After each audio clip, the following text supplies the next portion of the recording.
Midnight horror show, suspense सच कथा। मैं कौन हूँ? जब से वह ऑफिस से निकली थी उसे अंदरूनी तौर पर अजीब सा भय सता रहा था। एक अजीब सी घबराहट, अजीब सी बेचैनी। वह समझ नहीं पा रही थी उसके साथ आज ऐसा क्यों हो रहा है। क्या किसी अंदरूनी बीमारी का संकेत है ये? वो लेकिन ऐसा तो कुछ नहीं समझ आ रहा था उसे। इससे उसे लग रहा हो कि उसे कोई बीमारी हो या फिर बुखार ही हो रहा हो। उसने अपनी स्कूटी के किनारे रोकी और स्कूटी पर बैठे बैठे ही कुछ देर आंखें बंद करके गहरी गहरी सांसें लेने लगी और फिर से स्कूटी स्टार्ट करके आगे बढ़ गई। आज ऑफिस में काम भी कुछ ज्यादा ही था। एक मिनट भी सर उठाने तक की फुर्सत नहीं मिली थी उसे। लंच भी नहीं किया था उसने, बस चाय कॉफी में ही सारा दिन बीत गया। अब उसे कुछ कुछ भूख भी सताने लगी थी। सड़क की एक और एक पार्क में बच्चे खेल रहे थे जिनका शोर उसके कानों में स्पष्ट सुनाई दे रहा था। उसने स्कूटी को पार्क के गेट पर रोक दिया और अपना बैग उठाकर पार्क में चली गई। पार्क की एक खाली बेंच पर बैठकर उसने अपने बैग से पानी की बोतल निकाली। पानी के 2 घूंट पीने के बाद वह पार्क में खेल रहे बच्चों को देखने लगी। उन बच्चों को देखने पर उसे अपने बचपन की याद ताजा हो आई। वह भी क्या दिन थे जब शालिनी, मंजू, सोनम, ऋचा, गौरी और रोशन एक साथ इसी पार्क में आकर लुका छिपी का खेल खेला करते थे। कितना मजा आता था एक दूसरे को ढूंढने में और आइस पाइस कहने में। बच्चों द्वारा खेले जा रहे खेल और झूला झूलते देखने से उसकी सारी घबराहट जाती रही। अब उसने अपने बैग से अपना टिफिन निकाला और उसे खोलकर टिफिन की दोनों डिब्बियों को खोला। टिफिन में रखी पूड़ियां अभी भी गर्म थी। सोया भुजिया भी अपनी गर्माहट दे रही थी। ये खाना अभी तक गर्म है, हो सकता है गर्मी के कारण ऐसा हो। उसने खाना खाना शुरू किया। अभी उसने एक निवाला ही तोड़ा था कि एक छोटा सा बच्चा उसके पास आया। आंटी भूख लगी है, खाना दे दो ना। उसने उस मासूम से बच्चे को देखा। उस बच्चे की मासूम आंखों में उसने झांक कर देखा। उसे ऐसा लग रहा था जैसे वह बच्चा कई दिनों से भूखा हो। उसने बच्चे को अपनी गोद में उठा लिया और अपने पास ही बेंच पर बिठा लिया। बच्चा फिर से बोला, आंटी बड़ी जोर की भूख लगी है। उसने पूड़ी का एक निवाला तोड़ा और सब्जी लगाकर उस बच्चे के मुंह में बड़े प्यार से देते हुए बोली, क्या नाम है आपका? बच्चे ने निवाला चबाते हुए कहा, आंटी राजू। कहाँ रहते हैं आप? और आपके मम्मी पापा कहाँ हैं? मम्मी पापा के विषय में पूछते ही वह बच्चा रोने लगा। अरे अरे, रोते नहीं है। उसने सोचा शायद उसने उस बच्चे से कुछ गलत पूछ लिया है। तभी उस बच्चे की आंखों में आंसू आ गए। उसने पूछा, क्या हुआ? कोई नहीं, पहले आप खाना खा लो, तब बातें करेंगे, ओके? बच्चे ने हामी में अपना सिर हिला लिया और उसने अपना सारा खाना उस बच्चे को खिला दिया। फिर बच्चे को पानी की बोतल में लगे छोटे से गिलास में बोतल से पानी निकाला और बच्चे को पानी पिलाते हुए पूछा, और कुछ खाएंगे आप? पेट भर गया? हाँ आंटी, पेट भर गया। उसने पूछा, राजू आप यहाँ किसके साथ आए? मैं और मेरी माँ सुबह इस पार्क में आए थे, फिर माँ पता नहीं कहाँ चली गई। पूरा दिन हो गया, वो आई ही नहीं। किसी ने मुझे खाना भी नहीं खिलाया। आप कौन हो आंटी? क्या आप मुझे अपने साथ ले चलोगी? मुझे अपना बेटा बनाओगी? बच्चे के मुंह से ऐसी बातें सुनकर वह हैरान रह गई। उसे लगा जैसे उस बच्चे को अपना भविष्य नजर आ रहा है।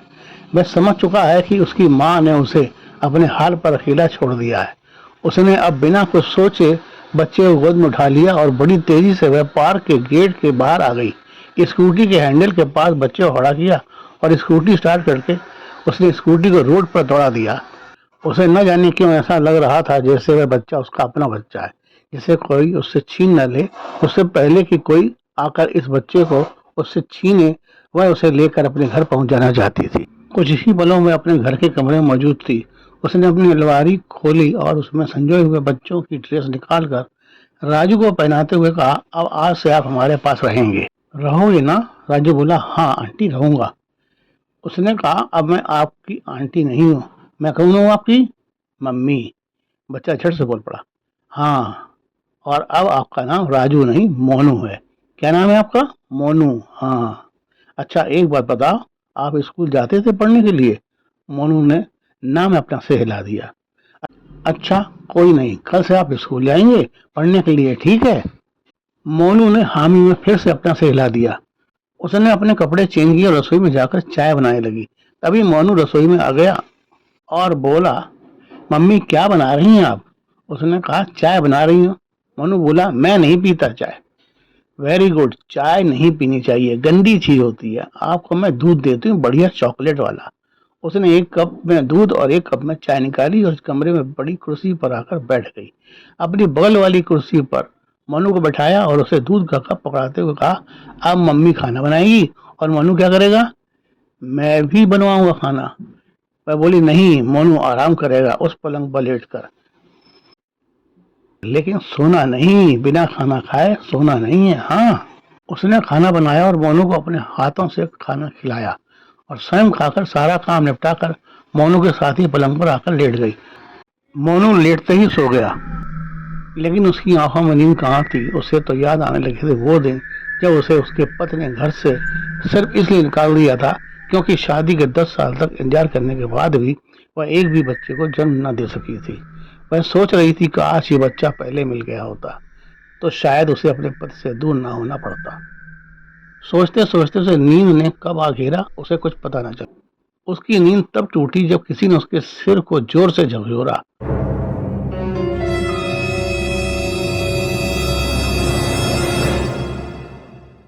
उसने चौंक कर आंखें खोली, सामने देखा लाल फटी सी साड़ी, हल्का सा पल्ला किए एक औरत खड़ी है। वह कह रही थी, ये बच्चा मेरा है, इसे मुझे दे दो। वह बोली, नहीं नहीं, अब ये बच्चा मेरा है, इसे मैं तुम्हें नहीं दे सकती। अगर तुम्हारा है तो इसे तुमने अकेला क्यों छोड़ा? इस मासूम का क्या कसूर था जो तुमने उसे इस तरह बेहाल छोड़ दिया? वह औरत बोली, क्या करती, न खाने को 2 दाने थे, न तन ढकने को कपड़ा, कैसे पालती इसे? तो फिर अब क्यों आई हो यहाँ? और हाँ, तुम आई कहाँ से? मेरा दरवाजा तो बंद है। अब मैं कहीं भी जा सकती हूँ क्योंकि मैं मर चुकी हूँ, लेकिन मेरी ममता मुझे झकझोर रही है। मैं अपने बच्चे से दूर नहीं रह सकती। मैं क्या करूँ बहन, मेरा बच्चा मुझे दे दो। क्या बकवास करती हो तुम? ये माया मोह, ये ममता छोड़नी होगी तुम्हें। अपना शरीर क्यों नष्ट किया? मैं नहीं जाना चाहती, लेकिन इस बच्चे का जीवन बर्बाद करने का तुम्हें कोई हक नहीं। तुम जाओ यहाँ से। ये बच्चा अब मेरा है, मेरा ही रहेगा, तुम इसकी चिंता न करो। इसे मैं पढ़ाऊंगी, पालूंगी, पोसूंगी, बड़ा आदमी बनाऊंगी। मैं तुम्हारी तरह कायर नहीं। तुम जाओ यहाँ से और फिर कभी इस बच्चे की तरफ मत आना, वरना अच्छा नहीं होगा। वह कुछ देर खड़ी अपने बच्चे को देखती रही और फिर वहां से चली गई। तो क्या उस बच्चे की माँ की आत्मा अपने बच्चे के मुख को छोड़ पाएगी? क्या वह अपने बच्चे के भविष्य को संभालने के लिए उसकी नई मम्मी के पास ही रहने देगी? क्या बच्चे की नई माँ बच्चे को उसकी माँ की आत्मा से बचाने के लिए किसी ओझा तांत्रिक की शरण लेगी? क्या वह अकेली ही रहते हुए उस बच्चे का पालन पोषण कर पाएगी? अपने जवाब कमेंट बॉक्स पर जरूर दें। नमस्कार।